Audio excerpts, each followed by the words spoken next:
Al, what are you doing? I'm looking for the next bottle of wine, Ray. Give me a break. Oh, my God. To be fair, Al, I love seeing the world in motion. Someone say world in motion. Way! Johnny Barnes. People say, what? I used to play football. He used to be quick, sharp, mobile. Are you sure? John, you said this already. Are you serious? Graham Taylor then got the microphone, went to the centre of the pitch, and he said, if I hear any more racist abuse, you'll never come to this game again. Wow. When a female referee walks onto the pitch, what do most of us think? A man will be better. The reality is we all think it. Now don't blame us. Blame the environment we're brought up in to think that way. This is how we've been conditioned to think.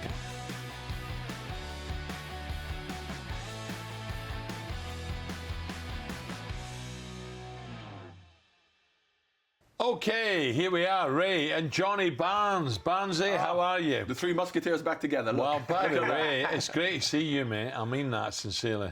But when you look back, I played against you, believe it or not. People say, what? You're on radio. I'm not on radio. I used to play football. I remember that. I believe it. Did you? They might be able to believe it, but I believe it because I remember. He used to be quick, sharp, mobile. Are you sure? John, you said this already. Are you serious? I was all right. Paul Mariner, big lad up front, winning the headers, bringing the people into play. He was the mobile one running around. Yeah. Talk me about your father. And now, Cheers, by the way. sounds like a remarkable Cheers, man. John. Yes, Is he it was. true that his first ever Jamaican bobsleigh team? Is that right? No, my dad was a colonel in the army, and what happened was he came to Sandhurst in the 50s with Andrew Parker Bowles, who's Camilla's husband. Oh, so my yeah? dad was an army officer, and he Yeah. came here as a diplomat. But then when he was a colonel in the army, he used to run all the sports. So if you've seen the film, Yeah. the real man who John Candy played had been Cool coming Runnings, to Jamaica. Cool Cool Runnings, Runnings, yeah, yeah. bought a And film, John bought a Candy, film. and John Candy John was Candy, this man who thought it up. But the real story, the real American guy who John Candy played, had this idea about, and he was right, because if you ever watch bobsledding, it's all about the start. Yeah. Yeah. So if you can get a good start, quick. if you can get a good start, you can win. Now Jamaica have got lots of good sprinters. So his idea was, we're going to have top Jamaican sprinters. sprinters, and then I can teach them how to drive a bobsleigh. But he said you can't teach them the speed. So he thought if we can get good sprinters to start off, and then I can teach them to drive. So he came to my dad and he said he wants 4 army officers to be, you're good sportsmen in the army, to be the bobsleigh team. And my dad said, well, no, you can't just choose 4 army officers. You have to have, open trials for everybody. Yeah. But he then said, which is right, so as much as people are going to say he's discriminating, he then said, if you just have open trials for anybody, and you just got a normal boy from the street, and he's a good sprinter, and he gets into the team. Yeah. The first time we go to America on winter trials in the snow, he's going to go missing, isn't he? And he was right. That's what would happen. But he knew that army officers with their discipline wouldn't. So my dad said to him, you can get 4 army officers, train them, because they're good sprinters, and then when you then have the trials 4 months later, because they have been training, they should win. Yeah. So of course that's what he did. 3 of the army officers won. The 4th one was just a normal boy from the street. So he got into the team, and the 4th army officer was the first sub.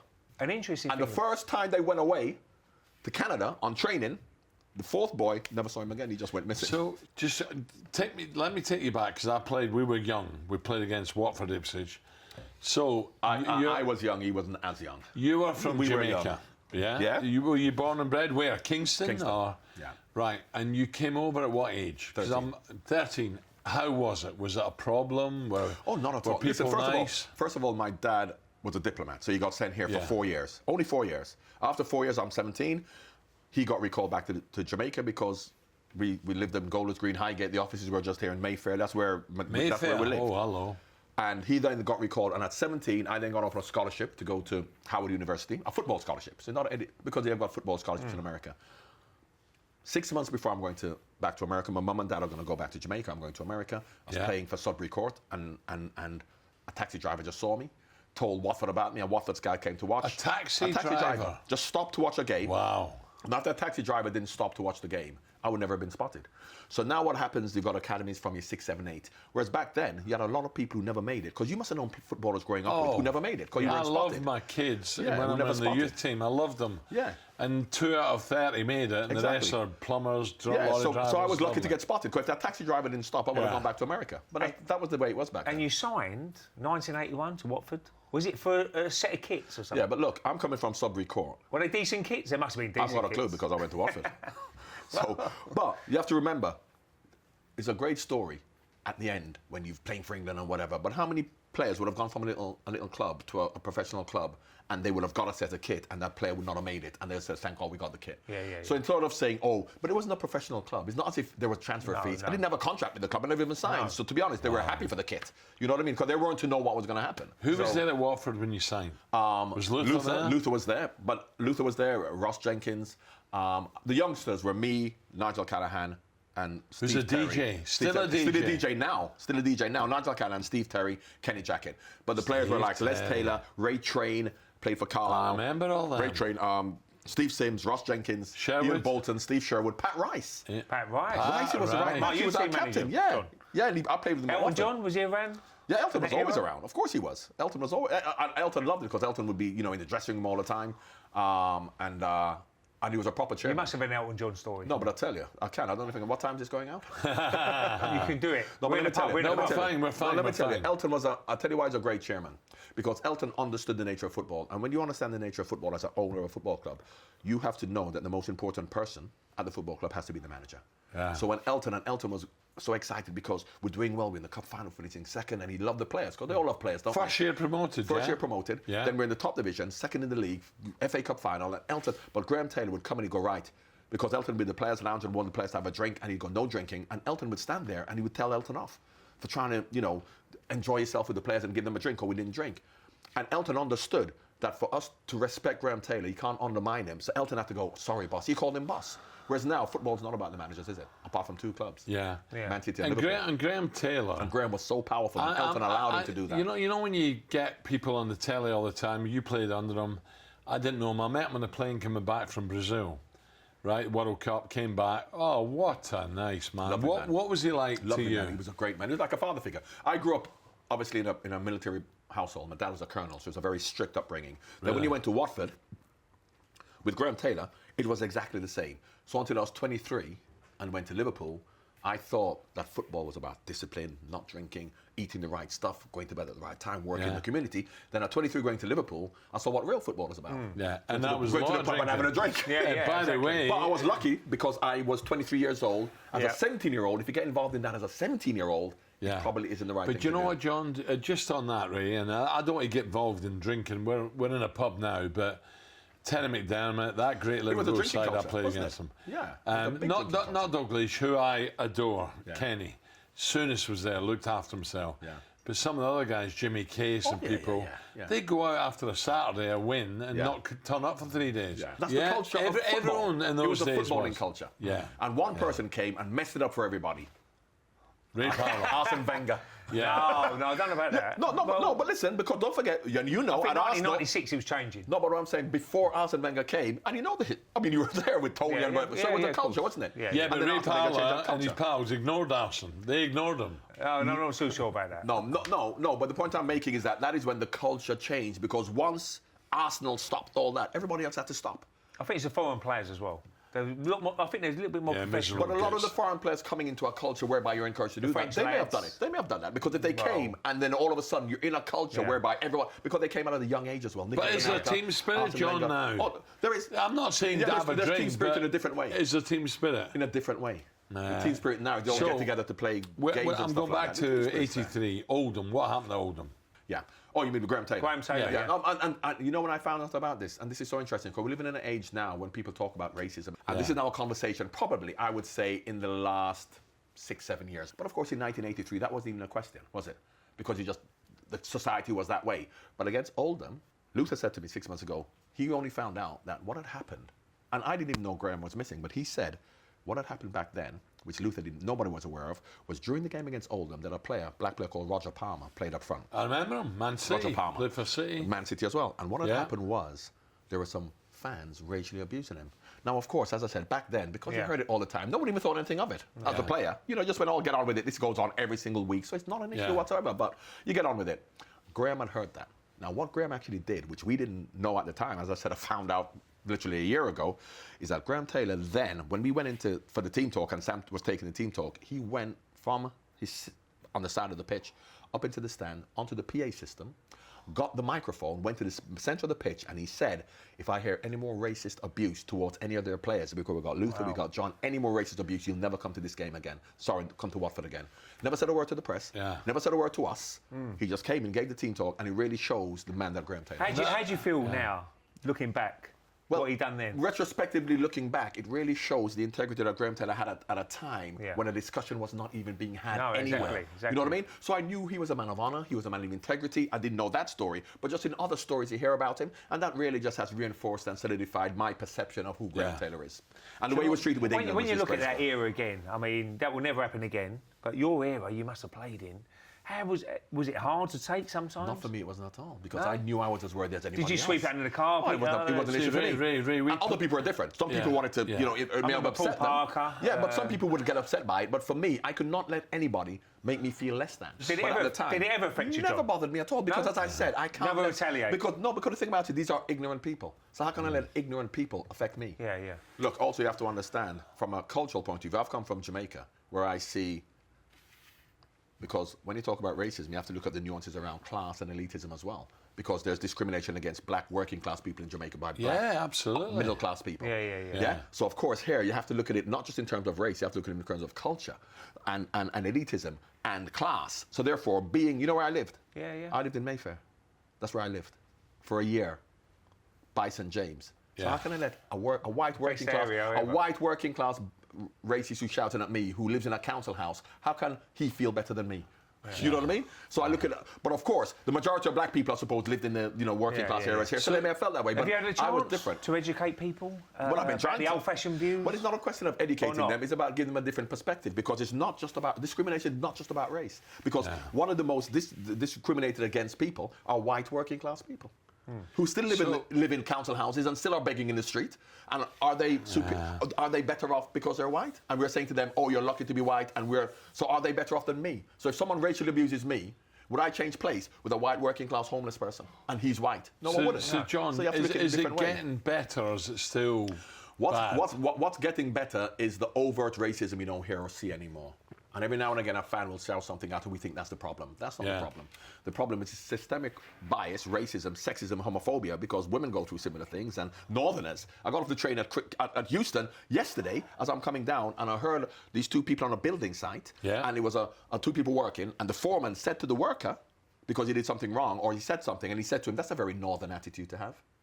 Because of course you have a perception of people up north. You're right. Of course there is. So it's not just about race. It's also about geography. It's about Scotland, England, Wales, Northern Ireland, Southern Ireland. So Catholic, Protestant, and that's what we have to understand. Your new book. Yeah. Talk to me about it. Well, it's as much as it's called The Uncomfortable Truth About Racism.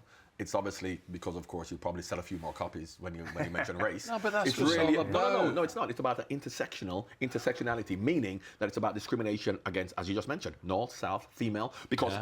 Catholic, Protestant. Of course. Let's all be honest about this now. We have to admit it, that we really look in terms of hierarchy. Now let's talk about gender. When a female referee walks onto the pitch, what do most of us think? A man will be better. We won't say anything, yeah? And the ones who say something get caught, but the reality is we all think it. Now don't blame us. Blame the environment we're brought up in to think that way. This is how we've been conditioned to think, that men are better than women. White people, black, gay, straight.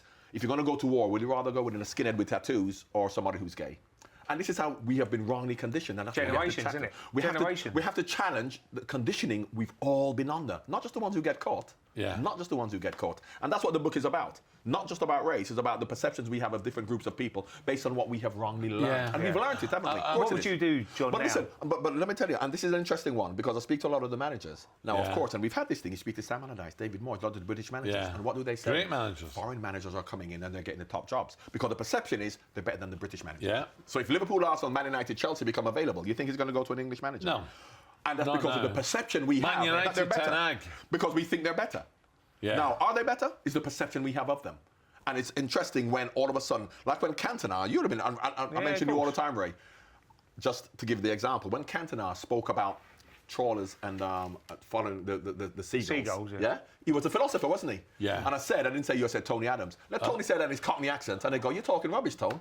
You know what I mean? But when it comes from him with his French accent, we think it's better. And this is the perception we have of different groups of people. Women, black people, gay people. So that's what we have to listen to what they're actually saying, not who's saying it. And what a move, John, when you moved to Liverpool. 1987. Absolutely. It was an easy It was an easy decision. And, I mean, there's a At story the going time, about. what a side they were as well. They were, but the thing about it is that back then, when you talk about Brian Robson going to Man United, Yeah. Man United weren't the best team in the country. No. But Robert goes to Man United. He England captain. played in a great side at Of West course, Brom, yeah, didn't he? of course. But now, Cyril. yeah, because he wanted to go to Man United and he Yeah. wanted to go to Liverpool. What happens now is if you're a player, Peter Beardsley, the most expensive player, Oh, came to what a Liverpool. player, what a It wasn't an player. auction. It's not like What a everybody player. wants you. But the point I'm making is now, a player becomes available, everybody says, we want him. But back then, you went to the club who came in for you. So when Sir Alex Ferguson said about how he regrets not signing me, he wouldn't have been able to sign Who was the me. biggest club at that time? Liverpool? Liverpool were 19 all through from 84 to 90. The two biggest teams were Liverpool and Everton. Everton finished second If in the Fergie league. come in for Everton you- were in 1987. Would you have been thought about it? In Man United? 1987. No, Liverpool's In only- 1987. Liverpool, Man United, not even a decision to be made at that time. Yeah. Liverpool did the double in 86. They were the best team. Yeah. People think of Fergie in the 90s when they were the 90s, best team early and think, of 90s. course, then maybe Liverpool fans, of course, would have never gone to Man United.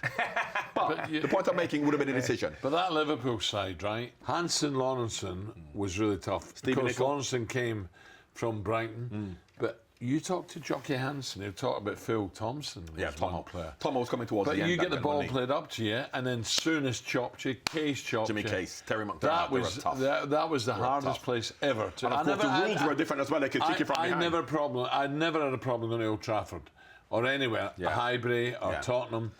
Anfield was always a Yeah, problem. because they could mix it as well, you see, because they were tough. Oh, they were. You have a They team, were. look at Man City now, they're a great side, but, Yeah. they're not going to get stuck in. Whereas Liverpool, if you wanted to play, they could play. But if you wanted to kick, Souness and Case. Off no. the pitch Yeah. as well. Oh. Souness. Well, there are a few If you stories weren't about doing it. your job, would he hammer you? Oh, yeah, Souness, yeah. I mean, One of the stories back you're going then- to tell us a story? Stu will, I mean, and if you mess around in training as well, as much as he's the manager, you probably won't be playing on Saturday. But he plays against as much as he's the manager because Souness was tough when he Yeah. joined in. Yeah. Yeah. And the problem that Suey had, and I feel sorry for him, because when he came back to Liverpool, and don't forget he came before Arsene Wenger came, Yeah, and he yeah. came from Italy and he wanted to bring a professional attitude to Liverpool. Aye. No drinking, I remember diets, that, yeah. pasta. And of course, back then in England, he was like, what the hell are you Came doing? back from Italy, Came didn't back from he? Italy. He's like, And so people everybody was said- resistant Yeah, people towards said it was that. too early. It was Yeah, too early. It was, yeah. But he brought in a lot of the ideas that were necessary, but he just came at the wrong time. When Wenger came and people had adopted that, Souness tried to do all of that. And because yeah. the history and the culture back foreign- then foreign was to go out and manager. go to McDonald's and Kenford and drink, So- that they oh, were resistant to that. So where are you living? Are you in Cheshire? No, I'm on the Wirral. On the Wirral. Merseyside, yeah. So just But across the you'll Mersey always River. stay there now. Yeah, no, They no. loved you up Yeah. there. But look, because I've always said, and I've always said this, and you will know because you did play, I'm sure you played with him, that, and you mentioned those players, at Liverpool there's a certain type of player you have to have. It's not better, it's not worse. It's when you talk about Jimmy Case, Terry McDermott, Sammy Lee. When I played for Sammy, England, yeah. they weren't in the England team, they're in the England squad. But they were winning the European Cup, and I'm thinking, how come Yeah. they're not playing for Well, England? Ray And had Liverpool are that. so great. Ray Now, had Ray that. had that at Arsenal. Yeah. Now, what I said, you have to have a certain character, which is not better or worse. Now, the greatest player, I think now, ever, technically, to this day, you may disagree because you had him as a manager, Glenn Hoddle. Oh, Glenn. Glenn was oh. incredible. Glenn could never play for Liverpool. Not that he wasn't better or worse, but Right. his Well, character, let me tell he's got you. long hair, tight shorts, he's not the scouts that don't have all that. Well, So you have to have a certain character to play for Liverpool. John, let me tell you a great story. I'm on a train going to London. True story. And Bobby Robson's on the train, Sir Bobby Robson. We get chatting, and I'm like that with the boss. I love the boss, Bobby Robson. And I said, boss, with the greatest respect, I hope you don't mind me saying, why are you not playing Glenn Hoddle? Why are you not playing Glenn? Son, he said, shush. I went, all right. Why are you not playing him? He said, the game has changed. You have to track back. You have to challenge. You have to... And he said to me, I swear you'll never play for England again when I'm manager. I said, boss, with greatest respect, you're making a mistake. But you know what it was, and I tell you. I swear, I But you know said- why? You know why? Because football then was about that effort, commitment, Yeah. Brian fighting. Robson. If Glenn Hoddle was French, Italian, and now yeah. that it's all about technique himself, he would have been incredible. And you know, because when he was managing your touches, don't look at the Ray. way he Ray- did. Ray I'm doesn't talking like about the Glenn. way he was a manager. Ray but when he doesn't used like to, Glenn. but Ray, what I'm talking about when he used No, to show top you man. free kicks and he used to kick and whatever, I'm talking about his playing ability in terms of when he did things. Unbelievable. He was Star. incredible. Time for a pub game now. This game is called Clask, and the rules are simple. Using your magnetic strikers, you need to land the ball on your opponent's goal to score a point. If you end up with 2 of your white magnets attached to your striker, your opponent gets a point. If your striker falls into your own goal, your opponent gets a point. The first player to score 6 points, he wins. Okay, guys, here we go. Ray Party Parlour against Johnny Barnes. Brilliant. No, he looks a This is party a as well, great Al. game. Well, that's why I came here. Come on, play. Right, here we go. When I heard pub games, I thought it was normally Ray Parlour's pub game. This is who can drink the most. Oh, That's 1-0 to me. gee. 1-0 Barnes. 1-0 to me. And that was an own goal. 1-0. 1-0. Come on, Ray. Jesus. I think. Let me- I'm going for 1-0 to the Arsenal. Let me hold the table. I'm going for 1-0 to the Arsenal. I'll tell you. I'm trying to get there. I'll get do in there, it. Al. You concentrate. I'll do it. I'm concentrating. Nobody said to me, lie. I'm trying to do it. do. Oh, Hey. I'm having a nightmare. Well, that's normal. You've not won one game yet. I just want. I need to practice. I'm only Come good on, at. Ray. I'm only good at dance and pool, Al. Crikey, you played in a good Arsenal side. It must Oh, have been good. 2-0. Yeah, that's one to you. 2-1. 2-1. Yeah. Three. No, 3-1. 3-1. 3-1. 3-1. Come on.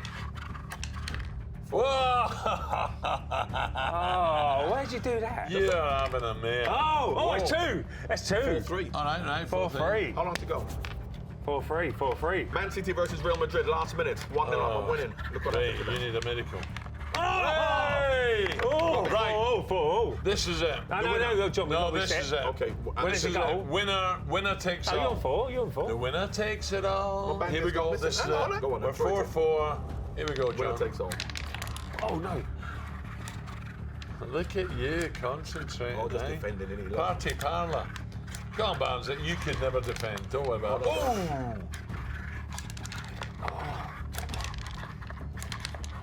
No. Come on.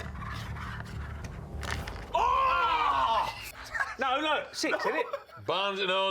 There you go. No, I declare. No, I six. no, What do you mean, no, 5-4? no. First one is 6. Why's it 6? I then? declare six, next not goal's the time. winner. John Next Barnes goal's the Oh, wins. Johnny. Well done, mate. Well done, mate. Well done, See? Barnes. Let's talk about Liverpool in the 90s, Al. What a team. Well, talk It me wasn't so about much the 90s. I'm talking about from mid-80s to 91 Right, talk me when about it the white changed. suits, Cream. with the old Spice Spice Boys, Cream yeah. suits. Jamie Redknapp, Steve McManaman, Jason McAteer, all them sort Am I of not guys. in the Spice Boys then? You didn't Michael mention me. Owen. You didn't Was mention you in me. it? Was No, you in Michael it? wasn't there. Was Could you I be in a it? Spice Boy at 32 years old? Come on. J-Mo, I was was with it J-Mo. like? Come I was on, with tell me J-Mo. about I was it. with J-Mo last week, and this always comes up. I love J-Mo. J-Mo's modeling for Armani, right? So J-Mo's modeling for Armani, and they said, Armani's going to sponsor the suits. So, of course, I'm 33. I think a nice Armani suit now will do me till I'm 53. You know what I mean? I'm going to retire with a nice blue Armani suit. Yeah. So they came to measure us up and they went, what colour do we want? And of course, like anything else, never mind I'm the captain, we've got to ask the lads. So of course You were I thought a nice captain? blue suit. I was a captain, nice blue Lovely. suit. You know, but then of course we had a vote and they thought cream suits and Ray-Bans would look good. Now cream suits and Ray-Bans would be magnificent, they would look good, would be superstars if we win. Royal Ascot. If we win. No. Even in the FA Cup final, if we Oh, win. okay, yeah. But once you lose, you look like a bunch of numpties, don't you? Yeah. So, of course, it was voted that we had these suits, and after we lost, it's like, why did he have the white suits? Barnes was the captain. But it wasn't. We had a vote on it, and they won. Yeah. Cream Who's the suits. characters in that team at the time? Well, You're we're Jamie talking about Redknapp, characters. didn't Yeah, I mean, please, yeah, J-Mo, Robbie. Razor was Robbie there, Robbie Fowler. there. But characters were different then than characters, obviously, in the early days. And football was changing because football became celebrity-driven. So you're becoming celebrities, whereas football in the old days, you weren't celebrities. I mean, you went out and you drunk and you did what you want. Yeah. But footballers were now becoming, as I said, modelling for Armani. Who would have been modelling for Armani in the 70s? You know what I mean? So football was changing whereby a real celebrity culture was coming into it, which wasn't the way it was even, 7, 8 years earlier. You had the good-looking boys, didn't you? Yeah, but and of you were a course. good-looking lad. Yeah, but I was too old. Though. I was too old. Ginger Spice. I was too old. Admirers, how many admirers did you The only have? thing, I was more Denzel Washington in the 40s, 50s. They were more like, Robbie Williams era. Jamie, and of course, Jamie, you. Robbie. But Arsenal should have been. Arsenal, because of course the success you had, but I suppose you take a picture of you, Tony, Martin Keown. I don't think that probably from Donkey you Tony? look well in your gear, but I suppose if you look at the you beauty, don't Ray and the boys came along. that's why I say, better. listen, you got to look like Gary Neville and you and all them players to be proper footballers. We are pretty boys, but we couldn't play. But you were proper players. Well, We're no Spice Boys You in said you Arsenal. could play, though. In my era, But I look, could play. he in could, my but then era. looking at it from a Spice Boys aesthetic perspective, Eric Gates, Paul Mariner. Did you have any admirers who really went for you? And... Just my wife, and she got me. You sure? You're a Just my fibber. wife. You're a Just my fibber. wife. You're a fibber, Barnes. What year are we talking? When we was in Harry What year are we talking? I've got to say before your wife, not after your wife. Before your wife. Which wife? The first or the second. Well, before the second one, you know, things may have been different. But for the last 20 years. And now, I'll tell you the admiration I get now. I get so many beautiful young women coming up to me and asking for autograph because they went, my grandmother used to fancy you.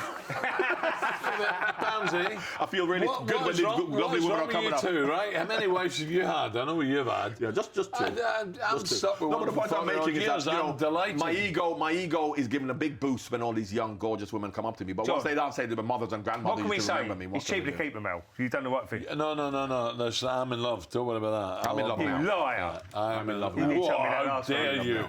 England. How good was England? Your memories of England. Listen, once you have a manager, as you know, like Bobby Robson, and then you got Gazza in the squad.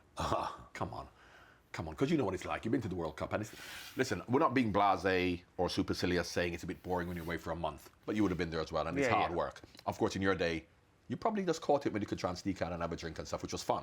But now you can't. It's boring if you're away. You're playing video games. But when you've got Bobby, when you got Gazza in the squad and Bobby, and you know Bobby, and Bobby was incredible.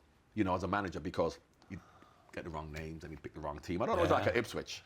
But, you know, he'd pick the wrong team. Bluther, and then he'd pick the wrong team. And then I remember once when we were playing, he forgot his boots. And he wanted a pair of boots in training, and someone gave him the same size as him. I don't know whether it was Glenn, and he said, you've got the same size as me, so you can wear my boots to break them in training.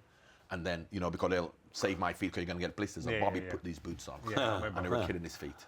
And you can see him taking the whole training session. You know, he would just be so focused on the training session, but you can see he's in pain. And at the end of the day, he took them off and he gave them to him. And he left the paper in the toe straight on the bottom. And he squeezed it into the training session.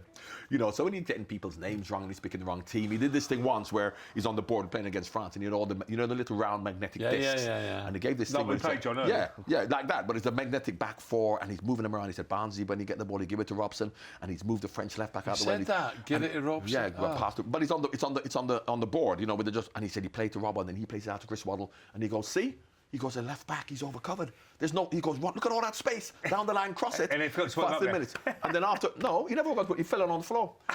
So one of the lads go, the left back's falling on the floor. That's why the space was there, because the magnet had fallen off. Yeah, John, so come on. But you know what, hold on, Ray. Sorry, I don't You're mean waffling there, Al. No, I want to talk about Bobby Robson. I'm going to tell about England, yeah. So he was a Fulham player with Johnny Haynes and Jimmy Hill and people like that. Yeah. And then And he he got England. sacked, came to Ipswich. Bobby was an England player.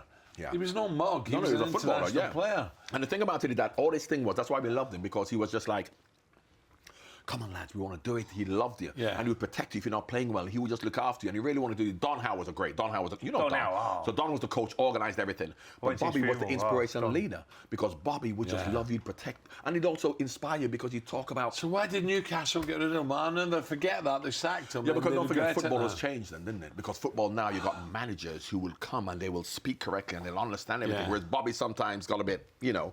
So football has changed, the way managers are now. John, your favourite goal? 1984. Brazil. My favourite goal was against Queen's Park Rangers for Liverpool. Was it? Yeah, definitely. No way. You know, against Brazil. The Brazilians. Brazil. The Brazilians had a few drinks before, didn't they? They just stood to the side of it and go on, run through. It was almost the most iconic goal. But my favourite goal, where players were trying, was the QPR one. But Brazil, I think I scored a couple against Ipswich as well. I think that's my favourite one. No, I don't remember that. Hat-trick against Arsenal for Watford, I think, was my favourite. But that was unbelievable goal, though, wasn't it? What an experience to score against So Brazil. hold on. So why have England not won anything since '66? Because they shouldn't. Because Why? they're not the best team in the world. We've always been in the top 10, top Really? 5, and we think because we're England we should win. Now, if we play, and of course what we do is, and you look at the success we've had in the Euros just now, you look at the side of the draw that we were up against, and we didn't play, and in the World Cup before, we played Belgium in the group stage, we lost to Belgium. Yeah. And then we played Croatia, lost to Croatia. We got through to the final by beating Sweden and Ukraine in the Euros. It was a lovely. So if you're in the top 5, you should say we should get to the semi-finals, and with a bit of luck we can win it. But why should England win? They're better teams than us. So I think, particularly now, But the best league in the world is the Premiership. because of the foreign players, isn't it? Like, it's the foreign players.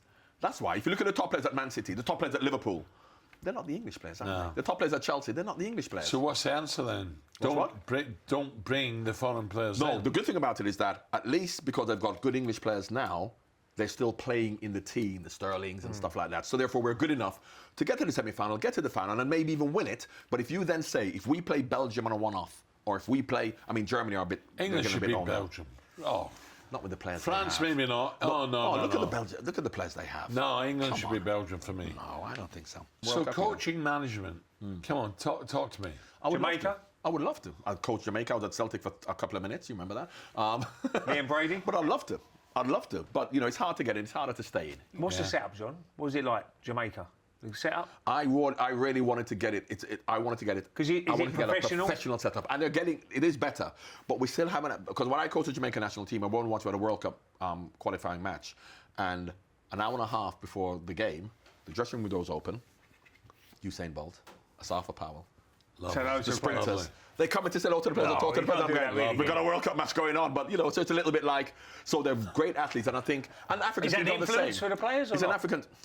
I don't think. Or not? I don't think that Italy and Germany and an hour before will have other people coming in the dressing room to have a little chat and all the best and stuff like that. So, you know, you really then have to look at it in that way. And in terms of the way they actually treat the players, because of course, you know, in Africa and the Caribbean, sometimes they always have an issue with money and stuff like that, Yeah. not being paid and stuff. Kanu would have told you with Nigeria and stuff, whether they're going to get paid. So I think that's the problem, because you can see the African teams and you see the African players playing here and you see how good they are and how well they play for their European clubs. But when they play for the country, they've still got that hurdle to overcome. Tell me, if someone came in now, say, come on, managers. I would love to. But I Would want to you? be given an opportunity. And the opportunity, Why? let me tell Why? you, because I've got football in my blood. Yeah? And secondly, the opportunity is not being given the job. The opportunity is that a first of black all to be given the thing? job. Is that a black not thing, just, John? Well, there are not many black managers, are there? Paul Ince is back And in there- there. Is that a black One thing? second, 1 second. I don't know, but there's 30-odd% black players and there's less than 1% black managers. So I don't know what the reason is, but you know, who knows? But anyway, that's a different subject. However, the opportunity is not being given the job. The opportunity has been given the job, but given time, trust, and belief. Now, if an English manager, white English manager, is given a Trust. job at Yeah. Manchester United, Yeah. do you think he'd be given longer than a foreign manager? No, he wouldn't, because he'd be given less time. Yeah. And that's the reality. But the opportunity is not just being given the job. Fans have to believe in you. Now, Jurgen Klopp, when he was at Liverpool, his first year, there were 25 points off the top, but we still believed in him. And look what happened. If I was an English manager, he wouldn't have kept his job, would he? You know, he would have lost his job. So you have to have the trust and the belief that people have in you.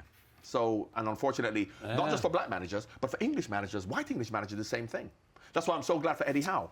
Eddie Howe at Newcastle seems to have turned it fantastic. around. I think the problem Fantastic. now is, John, you look at Jurgen Klopp, you look at Pep Guardiola, two best teams in the world.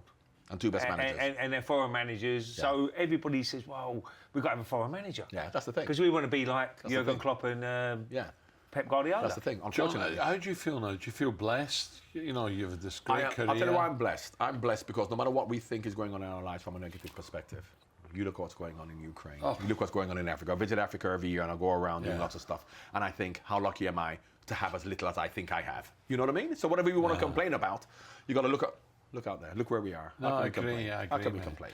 Is there one moment, John, that changed your life? When you look back? No, it wasn't. Because as I said, you had as the I said- focus? and I'll tell you why. Not just the focus. I tell you, I came as a 13-year-old and I used to go around London with my mates. And all my mates lived in the inner cities. And I lived in Highgate and Golders Green. I lived in Mayfair. Yeah. And of course, there's a lot of racism going on. And I thought, how terrible is it for me when I'm going to get to Mayfair and live in my house? Yeah. You know what I mean? So since I've been that age, I've looked at people less well off than me and think, what have I got to complain about? Yeah. So I've never felt that I've been hard done by, no matter what's happened to me, because there are always people worse off than Now, me. you've you always have been been positive, blessed. though. In my life, I've had ups and downs. Yeah, and yeah, you yeah. don't sleep at nights. Yeah. I've divorced like you and high courts of law. Because you're out all night. That's why But you it's don't one of those sleep. situations, I'm always positive. I always Yeah. said, well, there's a problem. There's a problem. There's always a solution. But that's how you've dealt You've with got it. to find a solution. That's how Other you've dealt people with it. can't deal And I don't have a go. I completely empathise with other people who I may even be luckier than me, but they feel my life is terrible. I empathise with them because that's what they go through individually. But I don't go No through regrets that. in your... None But whatsoever. listen to you. One regret. One regret. Here we One go. regret. Go on, regrets. 1986. I'm watching the World Cup. Yeah. I'm on the bench, England versus Argentina. And I have to say, and I can say it now, because Diego Maradona is my favourite player ever. So after the game now, we're disgusted. He's cheated. And I've got to join in. So we're not going to swap shirts. Because we can't. So we all walked off the pitch. We never even thought of swapping shirts. Half an hour later, some players have come in. So we're not even swap shirts. 1999 now. This is, no, 2005 or 6. I'm watching the game.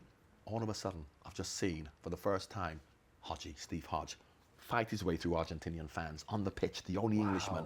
And he's put on Maradona's sock or Maradona's shoulders and he's gone to him. And Maradona's gone, taking off his shirt, hat that he took the England shirt, put it around his shoulders, yeah, not thinking anything of it. Not thinking anything of it. And a few weeks later, not a few weeks later, a few weeks ago, I've just seen Maradona's shirt went for £7 million. 7.1 million. So, when you think of Steve Hodge getting his shirt, he should be ashamed with 7 million in the bank. I'm only kidding. Please, What kid. a result. Yeah. Tell you why we love Diego Maradona. Diego Maradona was a man of the people when it came to football. Diego Maradona would love third, fourth division players. He loves footballers. As much as you may think, you know, the press and whatever. Yeah. But when he meets footballers, because I remember once he came to play in the game that they play now. What is it? The UNICEF game that they all play. He came to play one year, and they said, because he was coming late, they go, oh, you know, have a go at him about Argentina, blah, blah, blah. And he came in, and he just came in going to everybody, wow, we love you. And he just loves all footballers. Yeah. You know, the way he is with people who aren't involved in football, even managers and fans and whatever. But when if you meet and he's not a superstar whereby if he meets other celebrity players, he loves them and he ignores the third division players. He just loves footballers. He was such a humble guy when it came to football. He loves football. Just to wrap up, right? Sorry the wrap, but greatest memory for you. What was your big one? Liverpool? My greatest memory was my 17-year football career. All of it. From Watford to Liverpool to Newcastle, Charlton, where I was crap and I played for 2 or 3 games. I was Charlton, so you didn't even know that. But the point I'm making is that the journey as a footballer from you as an apprentice to the last game of this, and we've had better times at 3 years in Liverpool, 5 years in Liverpool, sometimes not so good, but I look at the whole journey and the stories we have going through, which we can't tell most of them here. The whole 17-year journey is my greatest memory. Put it there. Brilliant. John, God bless. always a pleasure, mate.